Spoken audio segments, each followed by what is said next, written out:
Let's get into this mess. Let's get into this tea regarding Michael Tait. I have posted all the the clip regarding this whole story on all my social media platforms. So if you want to go and hear all I had to say about, and I know some people was real upset over what I was saying and calling out the hypocrisy of Christian faith. Well, we not all like that. I didn't say all. And I don't feel like I always have to reiterate some, not all, because I don't sit and categorize or generalize people. When I'm talking about something, I'm talking about a specific group of that specific group of people. Like you got that old psychopath, Candace Cameron, out here talking about she don't watch horror movies because it's gonna be some damn portal. I'm like, girl, your Christian movies are enough of a horror movie, so you don't need to watch any. Just watch one of them little shitty ass films you make. But nevertheless, do you not own any mirrors in your house? Because mirrors are also seen as portals. If you really look at it, like when people talk about deep dives and all other stuff. So she out here, I was like, okay, girl, go sit down somewhere. Go play in traffic. You ain't your crazy ass brother. But anyway, speaking of the crazies, let's get into this one because Hayley Williams Paramore had something to say in regards to this whole Michael Tait situation and how the fact that the Christian community were aware of what he was doing and covered it up. Because they was like, they did a 2-year investigation. I even had someone on TikTok and now because I should have actually looked this up before the show, but I believe I had somebody that slipped. No, I don't need music and stuff to be playing while I'm looking for it. Hold on, let me turn it down. Jesus, first of all, shout out to y'all that got those big numbers on this Michael Tait story on TikTok. I just went over there. It's 14.4K views on there and a lot of comments. But one of my friends went and posted, or somebody who follows me on there said, I know him. I knew this. He's not the only one. I used to be on the same label in the early 2000s. He is not the only one. So, and then somebody in the comments was like, he always looks zesty. So, a lot of people was sitting there saying like they're aware of, and I have somebody who jumped in the comments that basically said that they were on the same label and there were rumblings about Michael Tait, being a little bit on the homosexual side. And there's nothing wrong with that. But the way you was going about things in regards of you not comfortable with your sexuality because of the upbringing that you have and being in the Christian sect with a lot of their teachings is homosexuality is a sin, you're going to hell, all that stuff. We all learned that from when you grew up in the church. I grew up Roman Catholic, so that, we heard those things, what they write in the Bible and all of the mess. Now, I ain't getting no whole deep dive about Christianity and all this other mess. You're allowed to believe what you believe, but I am who I am, and if you got a problem with it, you go scroll on to the next topic or next show or next person who's YouTubing right now. But so yeah, there was a whole thing about that, and now Hayley Williams has called out reports that Michael Tait had been accused of assaulting men in past relationships, how you were being inappropriate. He was doing drugs, snorting the booger sugar, the alcoholism, and basically, because drugs, I always feel like is a truth serum. It allows you to relax and be more of your true authentic self instead of trying to live this double life.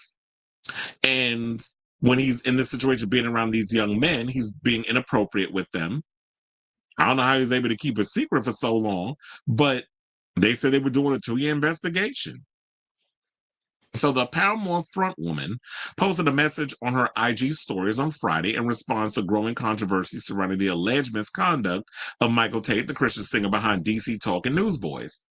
Multiple men recently accused Tait of SA in The Guardian, and Tait admitted that he had touched men in an unwanted, sensual way on Instagram. Saying, quote, the amount of things I have to say about the amount of people I know who were likely changed forever by this man and by the industry that empowered/enabled him. This is what her statement began. And a lot of times the industry will, regardless of what it is, whether you assaulting a man or you're assaulting a woman, the industry 9 times out of 10 will look the other way, because if you're doing the one thing that they need you to do, which is you're successful and you're making them a lot of money, they're going to cover it up. They're going to look the other way until the dirt you swept under the rug is too much that it keeps seeping out the corners of the carpet. So if you can't cover it up no more, then it's like the pot runneth over. So Williams has numerous connections to the contemporary Christian music industry. She grew up in Nashville, the country's primary home base, and her Paramore bandmate Taylor York is the son of Peter York, the chairman and CEO of Capitol Christian Music Group. In her statement, the Ain't It Fun singer said that aside from the now deleted TikTok from January claiming that Tait is a homosexual, the conversation around the scandal has failed to address the systemic shaming and persistent mistreatment of queer people in the evangelical church, which was something I was getting at in my last video talking about this. So glad that it's like, you know what? I feel like sometimes I'm crazy with a lot of stuff I say, but it's sometimes it's lonely being right at times. Not to toot my own horn, but sometimes you have to. Because it's like I've always been saying that, like the mistreatment of queer people in the evangelical church, the hypocrisy of organized religion, and all the other stuff that entails. Like I was watching this recent video from the I've Had It girls over there. Shout out to them. Speaking of people who are like from the South that do a show and talking about politics and things, they were bringing up this black pastor that was going on this whole homophobic tirade about boys should be boys and not be out here dancing and performing and all this. And I'm like, sir, you are doing a whole spectacle on stage. You're performing just like you would get mad about these people being in dance class, whatever it is. You're giving a whole show on stage in church. What you think you doing? So if you're going to call people out, then maybe you need to look at yourself in the mirror. Because I guarantee a lot of times, 9 times out of 10, these people that be out here talking about homosexuality being a sin and got issues with trans people, all this other stuff, y'all be trans attracted. Y'all be out here low key sleeping with the choir boy or whatever or whoever. Y'all be out here being caught out here with these old sissies and punks like Eddie Long was. May he rest in peace. We knew the tea. Y'all knew the tea about him too. Him and Donnie McClurkin and all of them. Somebody he ain't gay no damn more. Get the fuck out of here with that. But anyway, so in her statement, oh, I read that part. So they said no one but the TikToker who broke the story has said a word about Michael Tait needing gay affirming support. This is what she said. Because this is a man whose entire faith identity is built upon a faulty structure of self-hatred to please a system that would rather cover up abhorrent behavior for 20 plus years and make money off it rather than accept that being a homosexual is not the problem. And that's the part that gags me. I can't believe they've been keeping this hidden for 2 decades. They knew about all this stuff that was going on. So if I had somebody in my comments on TikTok say they were on the same label together and they knew stuff about Michael Tait, then how y'all all of a sudden gonna act brand new like y'all didn't know what the hell was going on? Y'all knew, but y'all looked the other way. But because the groups that he was a part of were vehemently successful. That's what it is. But y'all don't want to play no parts in the situation because y'all don't want to be out here looking bad. So I'm glad that Hayley Williams had the balls, cojones, whatever you want to call it, to jump on social media and call the church, call the Christian music sect out. I won't say the church, because it's the music industry, out on their hypocrisy. So she went on to explain her familiarity with the Christian music industry. She said, I grew up around this. I'm not afraid of any of these people. Most of them have written me off anyway by now. How many stories like this from a very small corner of the music industry will we hear before we realize that capitalizing on people's faith and vulnerability is the sin? She concluded by saying, I hope the CCM industry crumbles and fuck all of you who knew and didn't do a damn thing. I bet I got your number. And by the way, if you're not angry too, then maybe it's time to question why. Now, reps for Tait and Newsboys did not immediately respond to, and this is from Entertainment Weekly, so shout out to them for doing this article. So they didn't respond to them for the comment. Now, Tait, as for those who are not familiar, rose to prominence in the 90s as the member of the Christian rap rock group DC Talk. He later performed with his band Tait in the late 90s and 2000s before becoming the frontman of Newsboys in 2009.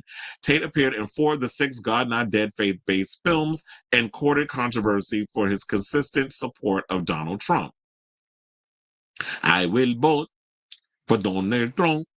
Tait deported. Why did that even pop in my mouth? I think because I was just talking about Donald Trump. Now, Tait departed Newsboys the day after the viral TikTok was posted in January. So yeah, once they were exposed by a TikTok that went viral, then all of a sudden, the Christian music set decided to get ahead of it And then he wanted to, and then they wanted to sit up here and say, "Oh, we've been investigating him for 2 years." No, y'all wasn't. Now that I got more of the story and hear more of this, y'all wasn't investigating, because if this was going on for a long time, and like I said, for the 8 millionth time, I had somebody in my comments that said that they were on the same label as him and they were aware of what this man was about, and that there was some homosexual tendencies with him. Then it's all, in the words of Carly Red, it was all a lie. So the singer released a statement called "These Are My Confession." Well, it was just my confession on Instagram on Tuesday. Now, recent reports of my reckless and destructive behavior, including drug and alcohol abuse and sexual activity, are sadly largely true. For some 2 decades, I used and abused booger sugar, he didn't say that, he said the C word, consumed far too much alcohol, and at times, I'm glad he didn't blame it on it, and at times touched men in an unwanted, sensual way. I am ashamed of my life choices and actions and make no excuses for them. I will simply call it what it is, or what God calls it, sin. Well, no, the abusive aspect is the sin. So the fact of the matter is, now you want to sit up here and try to sugarcoat and use certain words to justify, "Oh yeah, I sinned because of the drugs and those other stuff, and the drugs made me do it." In so many ways, I'm reading between the lines, but it's like, no, what you're not going to do is call, because it seemed like you're trying to play up this whole homosexuality is the sin thing, and I went and I got help and all this other mess, and it's like, if I could roll my eyes. If I would have rolled my eyes any harder, them shits be stuck up in the top of my head, and I'd be able to see what my damn brains look like. So it's like, miss me with the performative BS. You are full of self-hatred. You're not comfortable with who you are as a human being, so you had to resort to drugs and alcohol to be able to live out your fantasies, which is being in the comfort of a man. And the way you went about it was not consensual. You were using drugs and getting these boys caught up in drugs and feeling like the only way that I can get with these men, instead of just doing the rest, what the rest of these old closet cases with headless profiles do, is start a damn grinder or a scruff. Instead of doing that, you decided to use your power to abuse young boys. I'm not saying they're underage, but it was like, or I should say young men. I'll say that, because it wasn't like they were underage boys. So I don't want to put that out there.